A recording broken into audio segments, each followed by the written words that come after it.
You know, it's not a coincidence that Pinkerton and Poggers start with the same letter. Why is Clive? Why is it whenever you go to the farmer's market every few weeks, the first place you beeline it for is Clive's Hives? Why do you have such a sense of excitement, of borderline elation over the thought of seeing that slightly sunburned, rotund man and his delicious homemade honey varietals along with his very good sheepdog Lucy? Why do you feel so good about buying that delicious wildflower honey from Clive despite you being an absolutely cheap bitch and that being nearly twice as much as the regular old bears you can just get from the supermarket? Is it the connection you built with Clive over countless conversations about how he really loves his bees? Is it wanting to support an authentic, nice, yet endearingly gruff artisan as opposed to some mindless corporate entity? Is it the overwhelming desire to give Clive money so Lucy can have the best possible life that she can live? Well, it's probably all those things. But actually,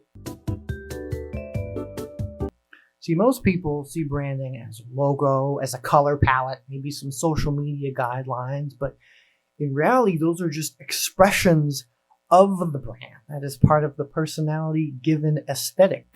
I'm not talking about marketing or advertising. Those are how those elements are used.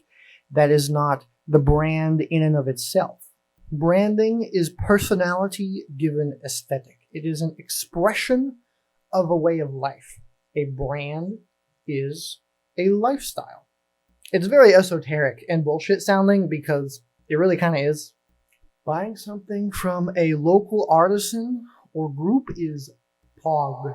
And even if the cost is greater than what you could get at the local grocery store, which is not uncommon, it just kind of feels better to know that your money is going to supporting some nice young artisan or collective of artists that will enrich and enhance your community rather than presumably the 69th nice company in another giant corporate conglomerate that is probably going to kill you and your children. That's exactly why companies are trying to crush Clive, to be like Clive, because they know it feels better to buy from people like him than big exploitative companies like them. And this is true for all products. It doesn't even have to be bee-related. It could be Gaslight, Gatekeep, Girl Boss Mom, or techno-fascist Patagonia Bro. But how do companies get over those facts? Branding. Back in the day, Clive's Hives, all that natural sauce that man has to get customers to sell his delicious honey, that would just be Clive. That would just be a good quality craftsman proving that he has a valuable product to offer that people are interested in. But they're literally trying to manufacture a personality from all these hyper-specific traits. So you, that's right, you, a normal human, feel like you are also buying from a normal human. They're trying to take the essence and attributes of a real human being and through focus groups and data points, construct a fake personality to make you feel like you're buying something from an actual person and not 10 MBAs in an advertising agency trying to figure out what ethics and humanity is. Even on smaller scales, there are a billion little online businesses of people that have cohesive expressions of lifestyles that they're displaying through an aesthetic to trick you into buying their shit. You can see this in basically any kind of business. Like, there are so many designers on YouTube and Instagram who post the idealized designer life, post big contract numbers, when it's really all just a big advertising and branding scheme to sell you their texture packs, their gradients, their presets, even their online business courses on how to triple your income, when in reality, these people are making most of their money off of you. Just because someone might seem good at something doesn't mean either they are or that they can teach you how to do it. Teaching and doing, two very different things. Tangent over. All of this seems like a lot of work, right? Why do they do this? Well, That's right, bitch. We talking about some history. So thanks to the Industrial Revolution, everything popped off, and for the first time in the world, there was a surplus of cheap, easily manufacturable items and not enough people to buy them. And in case you're wondering, no, there definitely wasn't any exploitative or ghoulish behavior that led the new age of child exploitation to occur. Definitely no lack of labor laws or anything like that. Ridiculous. And the intended effect of this was, of course, to obliterate local businesses or force them to assimilate into the giant mega factories that were now possible. Now, before the newly revived era of child labor, it was all of these little singular businesses that supported local economies. They made things thrive. Sure, big business was a thing, like shipping was, of course, very popular, but there was a much larger emphasis on the support and growth of local economies through local businesses. There was much more a sense of community. Wow, you knew the guy who was making your pants. You knew the guy who was making your shoes. I'm not wearing shoes, but imagine. You knew the guy who dealt with all of your wood-related needs. There was a sense of closeness, of support. And when there were multiple people operating in one niche, there was a bigger expectation for quality to exist, or else you would lose business. If you're doing some tailoring and your tailoring sucks with balls, they're just going to go right down the street to Jimmy's tailor shop and clothes emporium. And goddamn, you know Jimmy's got some fire shit. So you better up your game, or else you're going to be out of here and back to making jam. But now there were these business moguls with their big old factories that could pump things out faster and cheaper than ever before. The little guys were dying. However, what happens when you have more and more and more and more cheap shit flooding the market that all feels the same? Price war, baby! People are just going to buy the cheapest thing. People be undercutting people left and right. How did they fix it? I'll give you a hint. It's basically the thing this whole video is about. That's right. They hired the police to break all the union strikes and force them to work faster for cheaper. Wait, hold on. You know, it's not a coincidence that Pinkerton and Poggers start with the same letter. This piece of shit is Thomas J. Barrett, and he's the reason why every company wants you to feel bad about yourself, so when you buy the company's thing, it gives you a nice hit of the good juice. See, in this day and age, it's very commonplace for companies to have a target personality or audience that they want to hit by appearing as a paragon of wealth, health, money, power, basically anything you can think of in order to get you to associate them with that thing.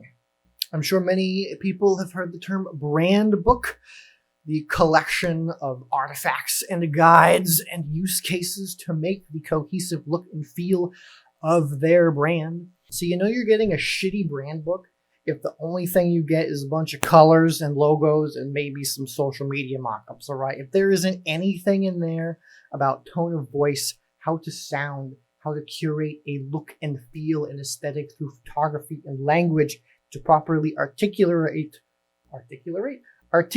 what that brand voice and that feel and that target audience is, you're getting ripped off, bucko. And this old piece of shit, he was the first one to figure it out. See, way back in 1800 and fuck all, he married the daughter of the big president CEO man of Pears Soap and was immediately brought on as a partner. Absolute king. And what he did for the first time that nobody else was doing was buying art, slapping the Pears logo on it, and just calling it a day. See, he bought these elegant paintings of children and stylized middle-class homes. He wanted to associate the Pears Soap, the Pears brand, with a idealized middle-class lifestyle, with luxury, with elegance. And he used these arts and paintings in order to tell that story, to give that aesthetic to the audience. He specifically wanted people to associate his soap brand with, quote, social aspiration and domestic comfort. I can guarantee you literally any brand worth its salt will have a motto and a goal exactly like that one. He was also the very first person to have celebrities and scientists give testimonials and promotions for his product. This man is the reason why Ryan Reynolds is trying to sell you cell phone service and Matt Damon tried to sell you crypto. You know, pretty much every celebrity on the planet was involved in FTX, and we just didn't talk about it. Cool. But FTX really is a great example of why so many celebrities are just attached to companies and brands, because it's literally just like the company is dipping in to a pre-existing box of personalities and target audiences that they can just attach to something. It makes it incredibly easy for people to associate these traits and attach to the brand because they're already attached to the celebrity, and now the celebrity is the brand. You don't have to deal with that focus group data point garbage I mentioned earlier because the celebrity presence has already done it all for you. Everybody wants money, power, wealth, and beauty. Just slap that shit on anything and you're almost guaranteed to make fat stacks or get arrested trying to. Things like Goop, Mint Mobile, The Honest Company, that one news show that John Krasinski once had, which then CBS bought for $1 million after laying off 50% of their workforce. It was really easy to just build that up because they already had a big-ass audience of followers.